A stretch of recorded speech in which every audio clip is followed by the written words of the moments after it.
नमस्कार, मी प्रमोद सस्ते. आपण पाहताय प्रगती चळवळ. ग्रामीण भारतामध्ये शिक्षण आणि शिक्षणापासून वंचित राहणारा वर्ग आजही मोठ्या प्रमाणात आहे. यातच पुणे जिल्ह्यातील एक शाळा सांगवी केंद्र शिरवली येथे नोव्हेंबर महिन्यामध्ये एक 5 विद्यार्थी नासा आणि दिल्लीमध्ये झेडपीच्या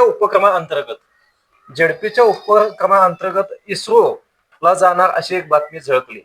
ही बातमी वाचल्यानंतर प्रगती चळवळ युट्यूब चॅनलच्या माध्यमातून ह्या विद्यार्थ्यांशी संवाद साधणं, शिक्षकांशी संवाद साधणं हे निश्चितपणे क्रमप्राप्त होते. आणि आपण आज याच ठिकाणी पुणे जिल्ह्यातील सांगवी या ठिकाणी या विद्यार्थ्यांशी, या शिक्षकांशी आपण बोलणार आहोत. नमस्कार सर. सर्वप्रथम तुमचे अभिनंदन. इस्रो आणि दिल्ली, नासा ही जी मोठमोठी नावं आपण बघतो, ह्या नावांच्या फक्त आणि फक्त बातम्यामध्ये आपल्या विद्यार्थ्यांना, शिक्षकांना हे पाहायला मिळतं. आज आपल्या ग्रामीण भागातल्या या शाळेतनं एक आदर्श शाळा आपली नावाजलेली आहे पुणे जिल्ह्यामधली. एक 5 विद्यार्थी अशा उपक्रमामध्ये सहभागी झालेले आहेत. तर सर्वप्रथम आपल्यासोबत बोलण्यासाठी या शाळेचे मुख्याध्यापक आहेत, त्यांच्याशी आपण बोलतोय.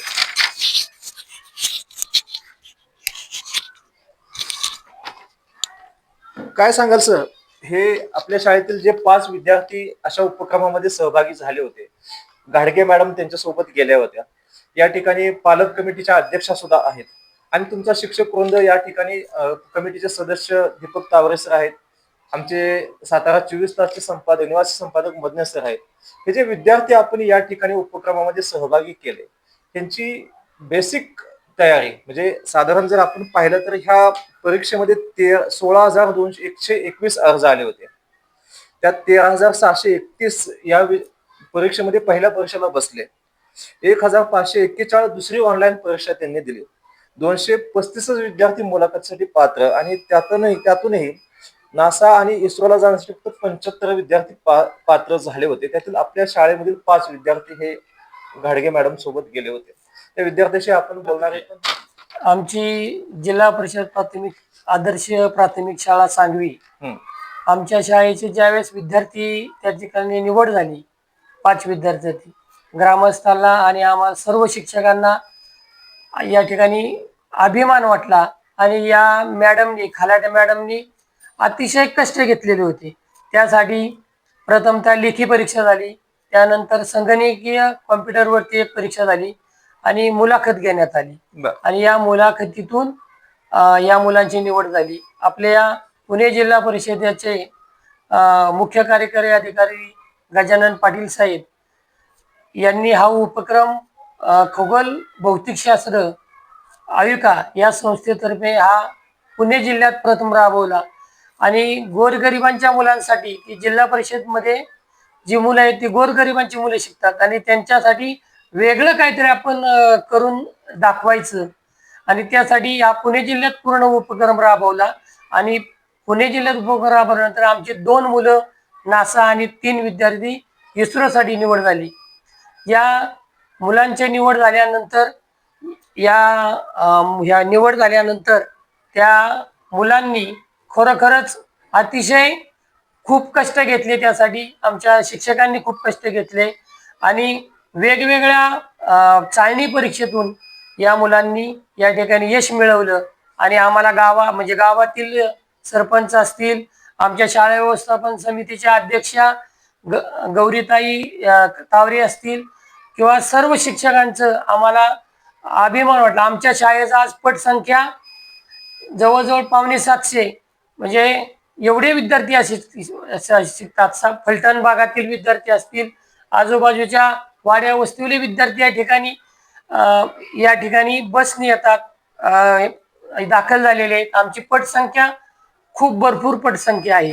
700 पेक्षा जास्त पटसंख्या सांगताय आपण. या परीक्षेमध्ये सहभागी होण्यासाठी किती विद्यार्थ्यांनी सहभाग नोंदवला होता आपल्याकडे? या आमच्या 150 विद्यार्थ्यांनी, 155 विद्यार्थ्यांनी सहभाग नोंदवला होता. या शाळेमधून 155 विद्यार्थ्यांनी नोंदवला होता. यामध्ये त्यातून टप्प्याटप्प्याने जी लेखी परीक्षेतून पुन्हा संगणक परीक्षेत कमी झाली. संगणक परीक्षेतून मुलाखती जे घेतलेल्यांनी त्या मुलाखतीतून विद्यार्थी कमी झाले आणि आमचे शेवटपर्यंत 5 विद्यार्थी राहिले. 5 मधून नासासाठी फक्त 2 विद्यार्थ्यांची निवड झाली. अतिशय छान पद्धतीनं तुम्ही सांगताय की ह्या विद्यार्थ्यांची जी निवड आहे, म्हणजे मला वाटतं पुणे जिल्ह्यातून फक्त 2 ठिकाणी हे घडलेलं आहे. मग हे 2 विद्यार्थी जे आपल्या नासाला सिलेक्ट झाले, यांची सुरुवातीपासून मला खलाटे मॅडमला एक प्रश्न विचारायचा वाटतो की आपण नेमकी कुठली तयारी यांच्याकडून करून घेतली? सर माहिती द्या. हातात धरा. बेसिक तयारी यांची कोणती केली आपण? सुरुवातीपासून कसं ह्यांना आपण तयार केलं? आम्हाला एप्रिल मध्ये परिपत्रक मिळालं की बर. अशी अशी एक इस्रो नासा निवड सारणी म्हणून परीक्षा होणार आहे. बर. तर त्याला 6वी आणि 7वीच्या विद्यार्थ्यांना परीक्षेला म्हणजे पात्र ठरले जाणार पात्र, होते. मग आम्ही ठरवलं, मी मुलांची पण बोलणं झाली की काय नाही, आपल्याला काही झालं तरी आपण नासाला जायचं म्हणजे जायचंच.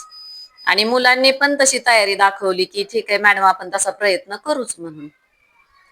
तर त्याला 6वी 7वीचं विज्ञान होतं, विज्ञान आणि भूमितीचे म्हणजे गणित मधले भूमितीचे घटक होते. आणि नंतर हे झालं पहिल्या परीक्षेमध्ये, लेखी परीक्षा लेखी होती परीक्षा. केंद्र स्तरावर. आणि मग त्यामध्ये आमच्या पुणे जिल्ह्यातून 16,200 च्या वर विद्यार्थी होते. 121 16,121 121 विद्यार्थी होते. आणि तालुक्यातून 1,500 विद्यार्थी होते. बरोबर. तर तालुक्यामधून 1,500 विद्यार्थ्यांमधून मग ते लेखी परीक्षेमध्ये आमच्या शाळेतून त्यावेळी काहीतरी 16 विद्यार्थी आले होते. 16 विद्यार्थी. हा नाही नंतर थोडस आता नाही, असू द्या, तो विषय आकडेवारी आता बराच त्याला तर कालावधी त्याच्यातून उलटून मग गेलेला आहे. आमचे विद्यार्थी नंतर मग दुसरी परीक्षा होती, कम्प्युटरवर MKCL पद्धतीने होती. हा. आणि त्यामध्ये 8वी 9वी 10वीचे पण पाठ त्यामध्ये ऍड केले गेले. बर. मग त्याचाही अभ्यास करावा लागला. आणि मग त्याच्यातून नंतर सिलेक्ट झालेल्या मुलांची परत पुण्यामध्ये आयुका संस्थेतर्फे मुलाखत होती. एक मला अजून प्रश्न असा विचारावा वाटतो तुम्हाला की 5वी पासून 10वी पर्यंतचा जो भूमिती किंवा भौगोलिक शास्त्राचा जो सिलेबस होता, त्याच्यामध्ये जे प्रश्न ऑफलाईन परीक्षा होती आणि एक ऑनलाईन परीक्षा होती, बरोबर का? मग ऑनलाईन परीक्षेमध्ये मल्टिपल चॉईस क्वेश्चन्सच असणार, ह्याबाबत वाद नाहीये. परंतु जी ऑफलाईन परीक्षा होती त्याच्यामध्ये जे क्वेश्चन्स होते आणि त्याची प्रश्नपत्रिका नेमकी कोणत्या स्वरूपाची होती? प्रश्नपत्रिका अशी होती की आम्ही तर जास्त करून म्हणजे पाठांतर पण घेतलं होतं. बर. आणि जे बारकावे होते त्याच्यातले ते पूर्ण बारकावे अगदी म्हणजे सगळे पॉइंट न पॉइंट खूप सराव केला होता. डिस्क्रिप्शन वाईज उत्तर लिहावी आणि लागायची त्यात? नाही म्हणजे परीक्षा अशा स्वरूपाची होती की त्याच्यामध्ये उपयोजनात्मक प्रश्न विचारले होते त्यांनी. उपयोजनात्मक पर्यायी पद्धत होती बहुपर्यायी, पण उपयोजनात्मक प्रश्न होते. सुरुवातीला तर काय झालं की ती प्रश्नपत्रिका ज्यावेळी पेपर परीक्षा झाल्यानंतर आम्ही तो पेपर पाहिला हा. आणि मुलांची सुद्धा अशी प्रतिक्रिया मिळाली की मॅडम पेपर खूप अवघड होता. बर. हा. इतका म्हणजे मुलं पण नाराज झाली होती की पेपर खूप अवघड होता. मग नंतर ज्यावेळी आम्ही ती प्रश्नपत्रिका बघितली, शिक्षक सुद्धा आम्ही चक्रावून गेलो की खूप अवघड पेपर होता. पण त्यातूनही मुलांनी खूप चांगला प्रतिसाद दिलेला होता. त्याच्यामुळे त्याच्यातून मुलांचं सिलेक्शन झालं. पुढे मग MKCL पद्धतीनं झाली कम्प्युटर. मला एक सरांना असा प्रश्न विचारायचा आहे. सर, हे 5वी ते 10वीचा जो सिलेबस होता, ह्यासाठी आपण कोणकोणत्या शिक्षकांची मदत घेतली? म्हणजे मुळात एका शिक्षकावरती अवलंबून राहणं शक्य नव्हतं, कारण सिलेबस शिकवणारे वेगवेगळ्या शिक्षक, वेगवेगळ्या विषयाचे वेगवेगळे शिक्षक, हे एकत्र आणून ह्या विद्यार्थ्यांना नेमकं कसं मार्गदर्शन केलं आपण? आमच्या शाळेत जे शिक्षण अधिकारी आमचे निलेश गवळी साहेब होते. हा. त्याचप्रमाणे आमचे केंद्र प्रमुख उमाताई जाधव मॅडम असतील, शिक्षण अधिकारी, आणि आम्हाला निलेश गवळी साहेबांनी, गट शिक्षण अधिकारी यांनी वेळोवेळी आम्हाला या ठिकाणी येऊन मार्गदर्शन केलं शिक्षकांना, कशा पद्धतीने आपल्याला हे मुलांचा सराव घेतला पाहिजे. वर्गात येऊन प्रत्यक्षात त्यांनी ते प्रश्न चालले आणि मुलांना चांगल्या प्रकारे मार्गदर्शन केले केंद्र प्रमुख आणि गट शिक्षण अधिकाऱ्यांनी आणि आमच्या सर्व शिक्षकांनी. त्याचप्रमाणे पाथर्कर सरांनी सुद्धा 7वीचा वर्ग त्यांच्याकडे होता, त्यांनी सुद्धा अतिशय छान प्रश्नपत्रिकेचा सराव केला आणि प्रश्नपत्रिकेतून जे काठिण्य पातळीचे प्रश्न विचारले होते त्या काठिण्य पातळीवरच्या प्रश्नावरती भर दिला आणि भर देऊन त्यांना अनेक सराव घेतल्यामुळं ही मुलं तयार झाली. तरी सुद्धा आम्हाला कमी यश मिळाले आहे. की आम्हाला वाटत होतं की जास्त आमची मुलं निश्चितपणे एवढी मोठी तयारी केल्यानंतर हा. तुम्हाला अपेक्षा होती अपेक्षा की जास्तीत जास्त विद्यार्थी ह्याच्यामध्ये सिलेक्ट होतील. बरोबर आहे. हा. आज मला या ठिकाणी ज्या अध्यक्ष आहेत, तुमच्या पालक मिटिंगच्या ज्या अध्यक्ष आहेत, त्यांच्याशी बोलायचंय. गौरीताई, मला काय सांगाल की हा उपक्रम ज्यावेळी तुम्हाला माहिती पडलं की राबवण्यात येणार आहे, नेमकी तुम्हाला नेमकं पहिली भावना तुमची काय होती की कसं आणि काय करायचं? मला खरं तर सांगवी शाळेचा, आदर्श शाळेचा इतका मोठा अभिमान वाटायला लागला की त्या गोष्टीचा, बाबा आपली मुलं इतक्या लांब अमेरिकेला जाणार, इस्रो नासाची परीक्षा देणार. खूप कष्ट केले मुलांनी, सरांनी पण मॅडमनी पण खूप कष्ट घेतले, अभ्यासक्रम पूर्ण केला. एकंदरीत तुम्ही एक अध्यक्ष व्यवस्थापन समितीच्या अध्यक्ष आहात. तुम्ही मुलांना किंवा पालकांना कसं प्रोत्साहित केलं हे सांगाल का? पाचरकर सर बोलतायत. हो, पात्रकेसर बोलतो मी. इस्रो नासासाठी आम्ही काय केलं, पालकांना अगोदर थोडं प्रोत्साहित केलं की हो तुम्ही रविवारी सुद्धा मुलांना पाठवत चला आणि आम्ही जास्तीत जास्त वेळ त्या मुलांसाठी दिलाच आहे. पालकांनी सुद्धा शाळेच्या वेळ व्यतिरिक्त वेळ त्यांना दिला आणि जो अभ्यासक्रम आम्ही सांगितला होता तो अभ्यासक्रम त्यांनी घरी सुद्धा पूर्ण केला आणि मुलांनी सुद्धा चांगल्या प्रकारे साथ दिली, म्हणून आम्ही इथपर्यंत यश मिळू शकतो. सर, आपण गेली कित्येक वर्ष अध्यापन करताय. मुलांचा जो भूमितीचा विषय आहे किंवा जी प्रॅक्टिस आपण शालेय तासा व्यतिरिक्त घेतलं, त्याच्यामध्ये मुलांच्याकडनं जो प्रतिसाद मिळत होता आणि येणाऱ्या काळामध्ये असा उपक्रम झेडपी किंवा राज्य शासनाच्या माध्यमातून जर एखादा राबवला गेला तर अशा सूचना की बाबा कुठेतरी समन्वयाचा अभाव, आपले विद्यार्थी जे आहेत ते तयारीचे आहेतच निश्चितपणे, हो. पालकही प्रोत्साहन करतात, परंतु शासन कुठल्या स्तरावरती कमी पडतं, असा एक मोठा विसंवादाचा जो गॅप आहे, त्यासाठी काय सांगाल तुम्ही? नाही, विसंगती याला म्हणता येणार नाही बरं का. शासनाने भरपूर सुविधा आम्हाला दिल्यात, वेगवेगळ्या प्रकारचे लॅब दिल्यात आणि लॅब मधून आम्ही त्याला कॉम्प्युटर शिक्षण सुद्धा दिलं आहे आणि त्याचा फायदा आम्हाला आज त्या इस्रो नासाच्या परीक्षेमध्ये झालेला आहे. ह्या परीक्षेमध्ये निश्चितपणे जे 5 विद्यार्थी जे सिलेक्ट झाले त्यांच्यासाठी हा फायदा, तुम्ही जे बेसिक लेवलचं जे तयारी करून घेतली, शासनाने ज्या फॅसिलिटीज दिला त्यातूनच हे शक्य झालं असं अशा पद्धतीने हो, सांगताय. शासनाने दिल्यातून शक्य झालं. बरोबर. या ठिकाणी आपल्यासोबत व्यवस्थापन समितीचे सदस्य दीपक पाटील आहेत. तुम्ही गेली कित्येक वर्ष या व्यवस्थापन समितीचे सदस्य आहात आणि ग्राम पातळीवरती काम करता.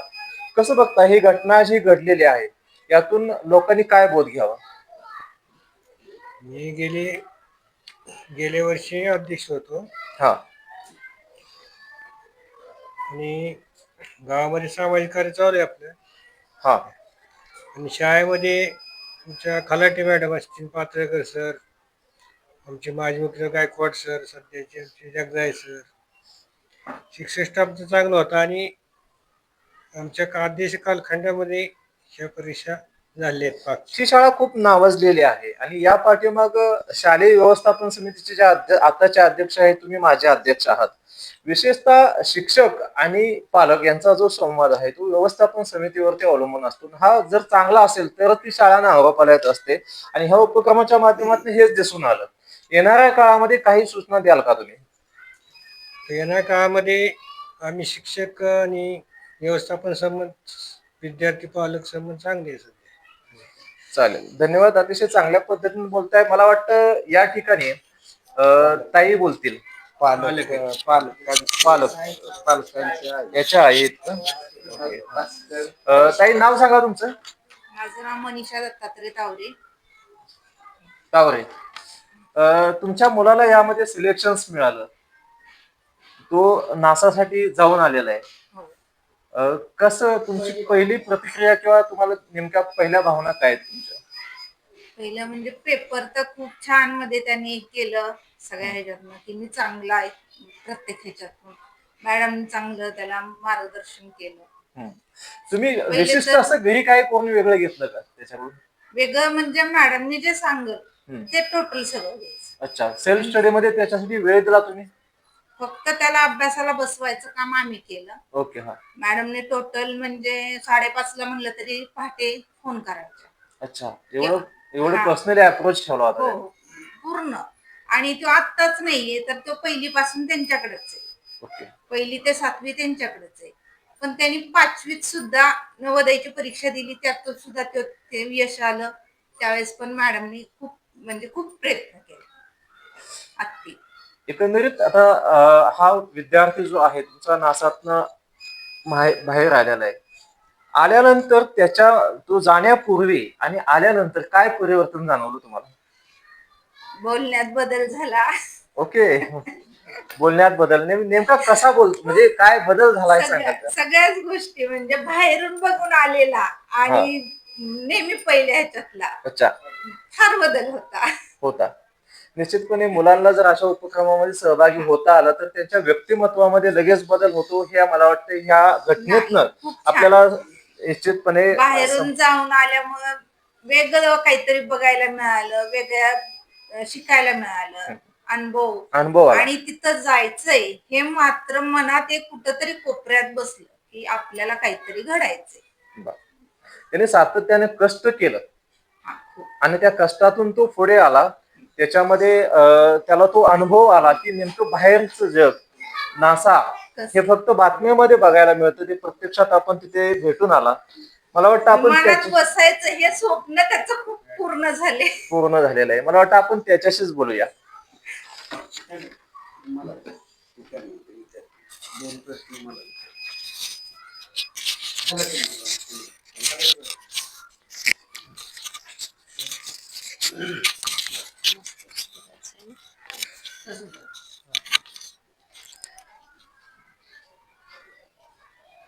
प्रथम खलाटे मॅडमांचं व त्यांचे जे विद्यार्थी आहेत नासा आणि इस्रोला गेलेले आहेत त्यांचं सातारा 24 तासचे निवासी संपादक या नात्याने मी त्यांचं अभिनंदन करतो. परंतु थोडंसं असं वेगळा एक प्रश्न तुम्हाला असा विचारतो की विद्यार्थी तुम्ही सुद्धा विमान प्रवास पहिल्यांदाच केला, पहिल्यांदाच. बरोबर आहे? प्रथम. तर विमान प्रवास करत असताना काय वाटलं तुम्हाला विमानात बसल्या? कारण हा प्रवास आपला सांगवीतून पुणे आणि पुण्यावरून तुम्ही पुढे विमानाने जाणार होता अमेरिकेला, बरोबर आहे? तर एकंदर प्रवास कसा झाला याविषयी आम्हाला उत्सुकता वाटली की बाबा ही आपली खेडेगावातली मुलं आहे ती, यांनी एवढं मोठं यश मिळवलेलं आहे, परंतु विमान प्रवासात त्यांना काय वाटलं हे तुमच्याकडून आम्हाला ऐकायचंय. नक्कीच. तसं तर पाहायला गेलं तर सुरुवातीला विमानं फक्त लांबूनच बघितलेली आणि आता आपल्याला विमानात बसायला मिळणार आहे, त्यामुळं मुलांची पण उत्सुकता खूप होती आणि माझी सुद्धा, की आता विमानात आपण पहिल्यांदाच बसणार आहे. आणि खूप छान ज्यावेळी आम्ही विमान आमचं म्हणजे हे झालं टेक ऑफ, ज्यावेळेस उड्डाण घेतलं तर इतकी उत्सुकता होती की पहिल्यापासूनच होती की वरून कसं दिसत असेल, खाली बघितल्यानंतर काय, आणि हे सगळे अनुभव इतके छान घेतले ना आम्ही. खरंच खूप छान. म्हणजे आम्हाला उभ्या आयुष्यात कधी हे अनुभवायला मिळालं नसतं, ते क्षण आम्ही अनुभवले. खूप छान वरून असं म्हणजे खाली निसर्ग बघायला मिळत होता, ढगांच्या खूप उंचावरून आमचं विमान, हे दृश्यच म्हणजे अजून जरी आठवलं ना तरी खूप असं अविस्मरणीय वाटतं. इतकं छान प्रवासाचा आनंद घेतला आम्ही. म्हणजे एकंदर प्रवास तुमचा सुंदर झाला, खूप छान. मुलांनाही आनंद वाटला. खूपच. परंतु याला जोडून दुसरा असा एक प्रश्न आहे की शैक्षणिक पद्धत, भारतीय शैक्षणिक पद्धत आणि तुम्हाला तिथं काही तिथली मुलं भेटली असतील परदेशात गेल्यानंतर, त्यांच्यात आणि आपल्यात तफावत काय वाटली तुम्हाला? तफावत म्हणजे कसं की अमेरिका हे एक प्रगत असं राष्ट्र आहे देश आहे आणि तिथं सगळ्याच बाबींमध्ये आपल्यापेक्षा वेगळे पण आहे. पहिली गोष्ट तर तिथली शिस्त, इतकी शिस्त कडक की म्हणजे कुठे तुम्हाला साधा थोडा कचरा दिसणार नाही किंवा कुठला अस्ताव्यस्तपणा नाही. वाहनांचं जरी झालं तरी कुठे साधा हॉर्न सुद्धा आपल्याला ऐकू येणार नाही. वाहन पार्किंगची सुद्धा इतकी शिस्त व्यवस्थितपणे, सगळ्या गोष्टीमध्ये शिस्त, स्वच्छता असेल, सगळं हे प्रदूषण वगैरे असं काही नाही. बरोबर आहे. खूप छान. एकंदर अमेरिका हा स्वच्छतेला महत्व देणारा देश आहे आणि शिस्तीला आणि स्वच्छतेला. तिथे तुम्हाला जाऊन शनी तिथे विद्यार्थी तुमच्या बरोबर आम्हाला याचा आनंद फार वाटतो की एक दोन विद्यार्थी तुमच्या बरोबर अमेरिकेला आले तर बस. भास्कर तावरे हाही विद्यार्थी तुमच्या बरोबर होता. हो. तर भास्कर तावरे आणि सोहम विजय टेंबरे हे दोघे होते सोहम नासाला. टेंबरे हम्म. हे दोन विद्यार्थी तुमच्या बरोबर होते. तर त्यांचंही पुन्हा एकदा कौतुक. शाळेचे हेडमास्तर त्यांचंही कौतुक. सरांचे पालकांच्या आई आलेल्या आहेत. शिक्षण कमिटीच्या अध्यक्ष तावरे मॅडम यांचे पुन्हा मी एकदा कौतुक करतो. आणि आमचे मित्र दीपक पाटील यांनी आम्हाला इथं बोलवलं. आम्हाला यायचंच होतं इथं या कार्यक्रमाला, कारण एक उत्सुकता होती. खेडेगावातील शाळा त्याचे विद्यार्थी, परंतु तुमची ही जिल्ह्यातली आदर्श शाळा आहे. मी नाव योगायोगा असा की समोरच्या शाळेत करमेर बोरावला माझं शिक्षण झालेलं आहे. त्याच्यामुळं मला फार शाळेविषयी अभिमान पहिल्यापासून वाटतो. दीपक तावऱ्यांना ते मी बोलून दाखवलं होतं की बाबा चांगली एक आदर्श शाळा आहे. तर तर आपण जे आम्हाला इथं मुलाखत दिली सातारा 24 तासला, त्याबद्दल मी तुमच्या सर्वांचं अभिनंदन करतो. तर पुढील जे प्रश्न काही आहेत ते आमचे सस्ते सर विचारतील.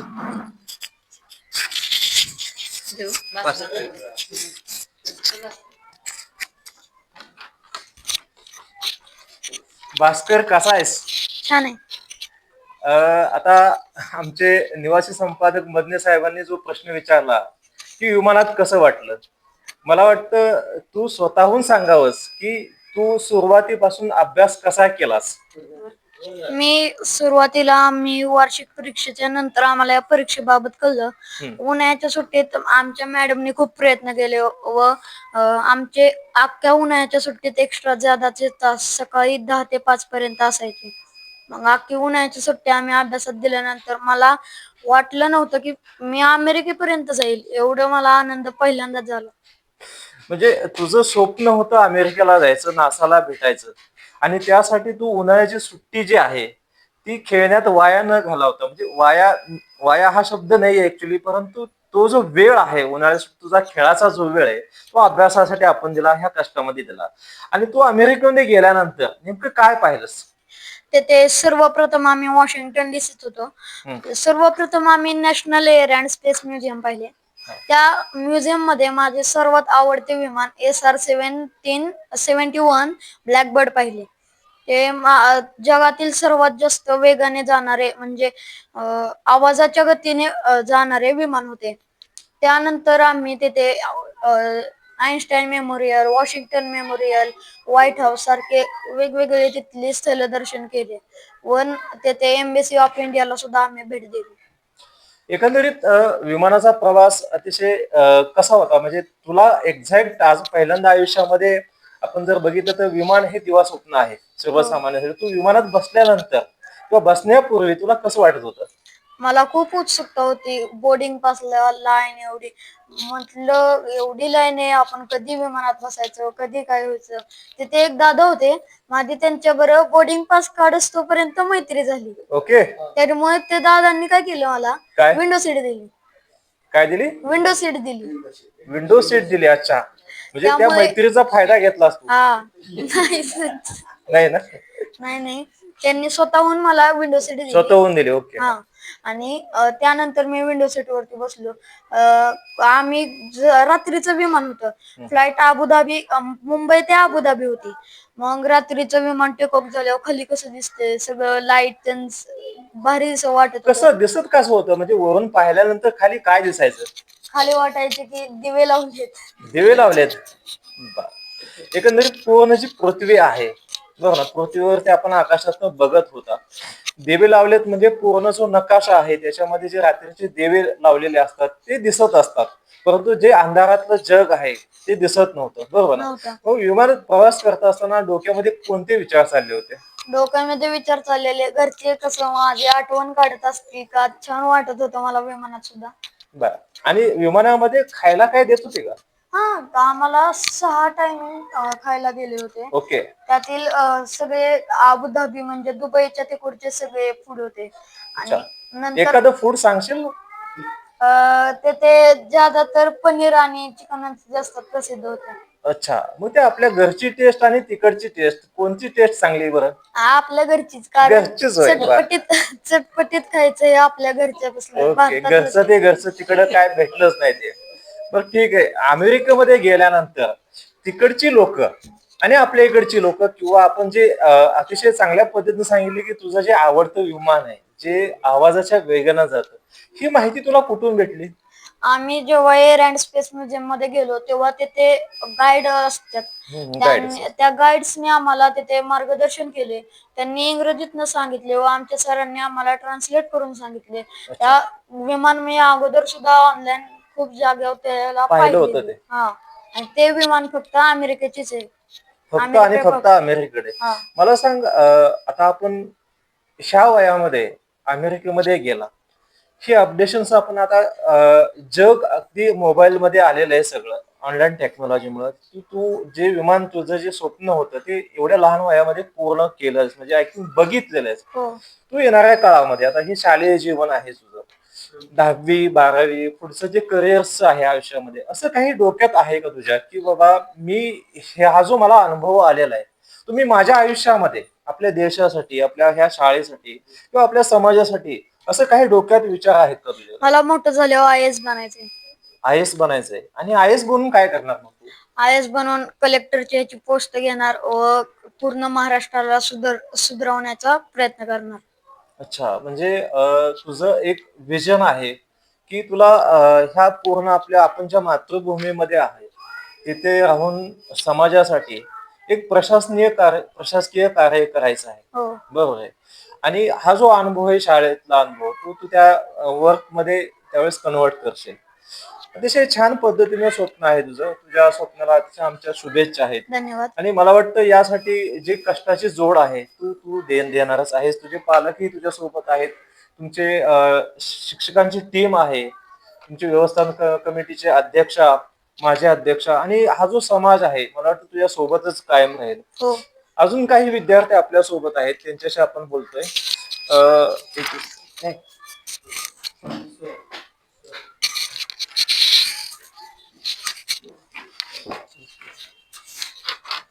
काय नाही आपलं पूर्ण? नमस्कार, माझे नाव सोहम विजय टेंबरे. सोहम? इयत्ता 7वी. सोहम विजय टेंबरे. हा, इयत्ता 7वी मध्ये आहेत. हा. ह्या उपक्रमाबद्दल तुला कधी कळालं होतं?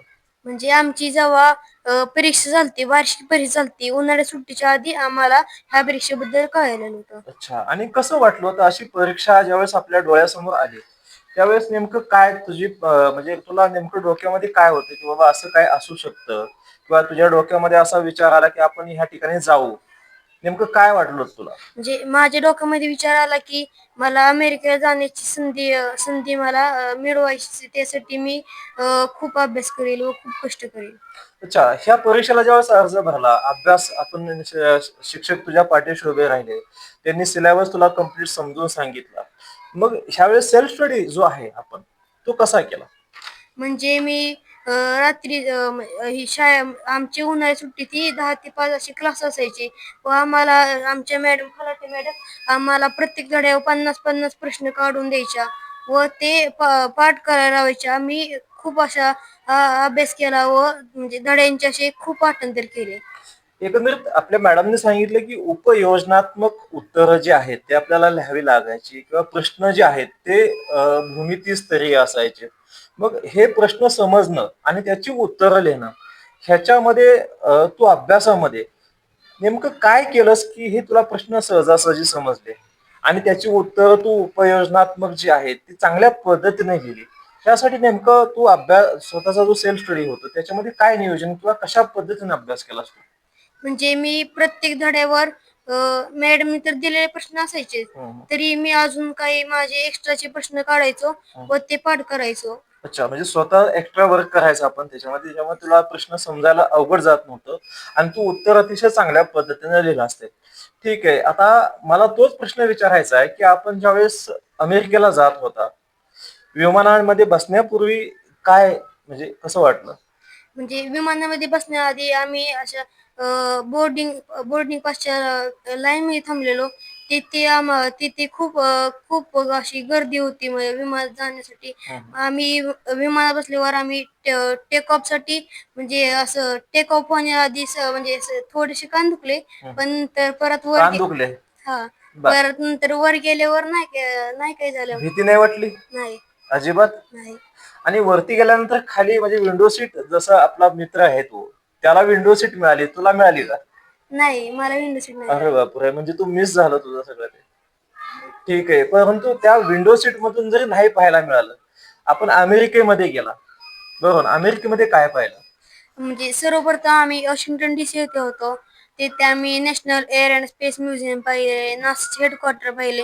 तिथे आम्ही एका चंद्राच्या अनमोल तुकड्याला स्पर्श केला. अच्छा, अनमोल तुकड्याला चंद्राच्या आपण तिथे स्पर्श केला. हा जो अनुभव होता, हा अनुभव तुझ्या आयुष्यामध्ये म्हणजे तुझ्या दृष्टीनं कसा आहे? म्हणजे माझ्या आयुष्यात हा अनुभव एक असं अनमोल गोष्ट आहे की मी असं कधीच माझे स्वप्न होते असं नासाला जायचे, तिथे सायंटिस्टची बोलायचे, असं चंद्राच्या तुकड्याला स्पर्श करायचे, रॉकेट्स पाहिजे. ते माझे स्वप्न साकार झाले. आपण ज्या ठिकाणी राहता सांगवीमध्ये, तिथे आपण मराठी बोलतो, हा. बरोबर ना? आपल्या इकडची लोक आणि तिकडची जी लोक आहेत, यामध्ये कसं म्हणजे फरक कसा वाटला? म्हणजे आपले इथले लोक असे मराठीतनं बोलतात, ते इंग्लिश मधनं बोलतात. तेथील लोक खूप शिस्तप्रिय आहेत. शिस्तप्रिय आहेत, हो. बरोबर आहे. तिकडं जसं मॅडमने सांगितलं आपल्याला की शिस्तप्रिय आहेत, त्यांना स्वच्छता आवश्यक आहे. मग आता आपण इकडं आल्यानंतर, बरोबर ना, तिकडचे काही जे गुण आहेत ते स्वीकारणं आवश्यक वाटतं. हो. आल्यानंतर काही सुरुवात केली का आपण? हो. काय केलं? असं कुठेही कचरा टाकायचा नाही, फक्त डस्टबिन मध्ये टाकायचा. ओके. व असं म्हणजे जो अभ्यास करायचा व असं वेळ नाही घालवायचा. वेळेला खूप महत्व देतात लोक तिकडची, हो. तसं हे आपण केलं पाहिजे. ठीक आहे, मला सांग आता तुझ्या आयुष्यामध्ये ह्या अनुभवातून तू जो शिकलेला आहेस, काय विजन आहे तुझ्या डोक्यामध्ये, काय करायचं आहे पुढे? म्हणजे मला सायंटिस्ट होऊन आपल्या देशासाठी काहीतरी करायचे आहे व इस्रो मध्ये काम करायचे आहे. धन्यवाद. अतिशय चांगल्या पद्धतीने तुझ्या पुढच्या वाटचालीसाठी माझ्या शुभेच्छा आहेत. आपल्या चॅनलच्या माध्यमातून सुद्धा या ठिकाणी अजून 2 विद्यार्थी आहेत, त्यांच्याशी आपण बोलतोय. दिल्लीला आपण गेला होतास, काय नाव आहे आपलं? अवधूत अशोक खुडे. अच्छा, पुढे आपण दिल्लीला गेला होता, कसा अनुभव झाला तुमचा? म्हणजे तिकडं दिल्लीकडे आम्ही इंडिया गेट पाहिले, कुतुब मिनार पाहिला, राष्ट्रपती भवन, संसद भवन, परत महाराष्ट्र सदनला आम्ही जेवण केलं. हॉटेलवर एक दिवस राहिलो. दुसऱ्या दिवशी आम्ही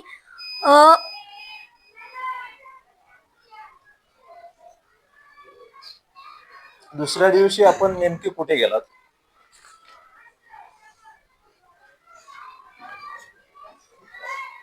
दुसऱ्या दिवशी दे तिच्याकडे, ते सांगेल.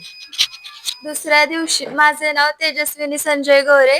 ह्यांनी सांगितलंच की पहिल्यांदा आम्ही संसद भवन, जुने संसद भवन, नवीन संसद भवन इथे गेलतो. परत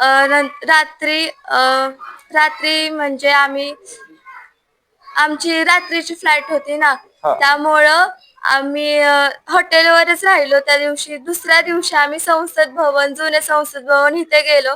जुन्या संसद भवन मध्ये आम्ही एक फॅन पाहिला की तो उलटा काम करायचा असा. आणि त्यानंतर ना आम्ही दुसरीकडे गेलो. कुतुब मिनार, इंडिया गेट हे पाहिलं. आणि त्याच्यानंतर न परत आम्ही त्या रूम वर आलो. तिथे परत महाराष्ट्र सदनच्या तिकडे गेलो. रूम वरून तिकडे जेवलो. तिथे सगळं घरगुती खाणं वगैरे होतं. इकडचं महाराष्ट्रीयन फूड तिकडे मिळतं. हा, दिल्लीमध्ये महाराष्ट्र सदन जे आहे, मला वाटतं ही अभिमानाची गोष्ट आहे की आपल्याला महाराष्ट्रीयन लोकांना तिकडे गेल्यानंतर महाराष्ट्र सदन मध्ये आपली सोय होत असते. इथलं महाराष्ट्रीयन फूड सुद्धा मिळत असतं. कसं वाटलं तिकडे एक्झॅक्ट की दिल्ली आणि महाराष्ट्र ह्याच्यामध्ये काय फरक जाणवला तुला? तिकडे सगळे हिंदी बोलतात. त्यांना असं म्हणजे आपण जे बोलतो ते असं काही काहींना समजतं, काही काहींना समजत नाही. नाही. संसद भवन मध्ये काय काय पाहिलं अजून? संसद भवन मध्ये राज्यसभा लोकसभा जे होतं ना ते रूम्स असतात ना ते पाहिले, कसं काय होतं. परत तिथे एखादं ग्रंथालय आपण बघितलं?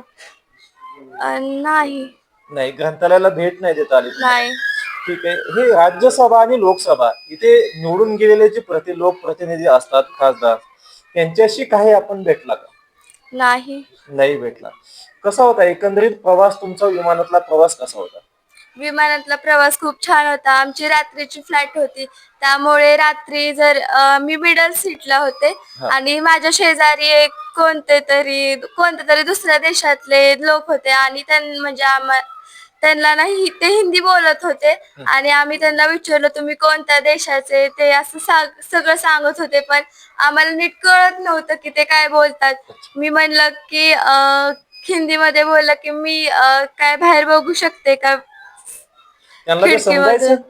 हा, असं हिंदी मधून बोलायचो. माझी ती फ्रेंड होती पण ती आज आली नाहीये. ओके. हा. आम्ही दोघी मिळून बोलायचो त्यांच्यासोबत. फोटो पण काढलेला एक तुला त्यांच्या आता फोनमध्ये. ठीक आहे, आपण कितवीत आहात आता? 7वी. 7वीत आहे. मला वाटतं हा लहान वयामध्ये तुला अनुभव अतिशय छान आलेला आहे की आपली जी भाषा आहे, मातृभाषा आहे मराठी आहे, बरोबर, आणि त्यांची हिंदी असो किंवा इंग्रजी किंवा ऑल जगामध्ये खूप भाषा बोलल्या जातात. हा जो भाषेचा विषय आहे, अनेक भाषा याव्यात असं तुला वाटतं का? हो. निश्चितपणे त्यासाठी काही प्रयत्न करशील पुढे आयुष्यात? हा. कारण भाषेची अडचण ही आली तुला, बरोबर ना, आणि ही येऊ नये म्हणून येणाऱ्या काळामध्ये निश्चितपणे तू वेगवेगळ्या भाषा शिकशील. मला वाटतं विद्यार्थ्यांशी अतिशय चांगल्या पद्धतीने गप्पा झाल्या आपल्या, त्यांनी त्यांचे अनुभव शेअर केलेले आहेत. आपल्यासोबत अजून एक शिक्षक आहेत, त्यांच्याशी आपण बोलतोय. मुख्याध्यापक तर बोललेत ना तुम्ही? नाही, बोला की,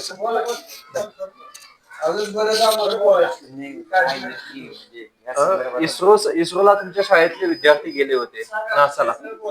हा, इस्रोला हे 5 विद्यार्थी तुमचे जाऊन आले ना, त्या संदर्भात तुम्ही शिक्षक म्हणून काय सांगाल? माझी मुख्याध्यापक आहात आपण. ह्या शाळेतून, ग्रामीण भागातल्या शाळेतून 5 विद्यार्थी जे आहेत ते 2 विद्यार्थी नासाला, बरोबर ना, 3 विद्यार्थी दिल्लीत संसद भवनात आपले जाऊन आले. तुम्ही एक माझे मुख्याध्यापक म्हणून ह्या शाळेचा जो अभिमान आहे किंवा ग्रामीण भागातले जे विद्यार्थी आहेत त्यांच्यासाठी काय सांगाल? पुणे जिल्हा परिषदेचे सन्माननीय शिवसाहेब श्री गजानन पाटील साहेब यांच्या प्रेरणेतून आणि जिल्हा परिषदेच्या मार्गदर्शनाने ज्यावेळेस ही परीक्षा जाहीर झाली जिल्हा परिषदेत मार्फत की या परीक्षेतून काही विद्यार्थी जे परीक्षेला पात्र ठरतील त्यांना अमेरिकेला जायची संधी मिळणार आहे. आणि एक प्रेरणात्मक विचार घेतला आम्ही.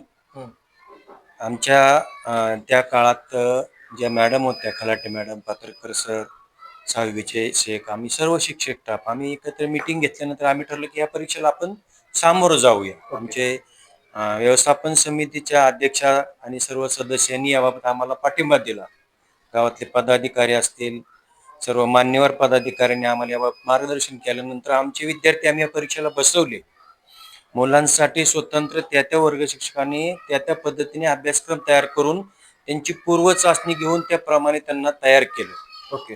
पहिल्या चाचणीमध्ये आमची मुलं सिलेक्ट झाल्यानंतर दुसऱ्या चाचणीच्या वेळेस आम्ही आणखी वेगळ्या प्रकारे त्या वर्ग शिक्षकांनी त्यांना सराव करून घेतला. आणि तिसरी चाचणी ज्यावेळेस आयोगामध्ये झाली त्यावेळेस बारामती तालुक्यातून, पुणे जिल्ह्यातून फक्त सांगवी शाळेचे 2 विद्यार्थी आमचे निवडले गेले आणि 3 विद्यार्थी इस्रोसाठी निवडले गेले. साहजिकच हा अभिमानाचा क्षण आहे गावासाठी, आमच्यासाठी.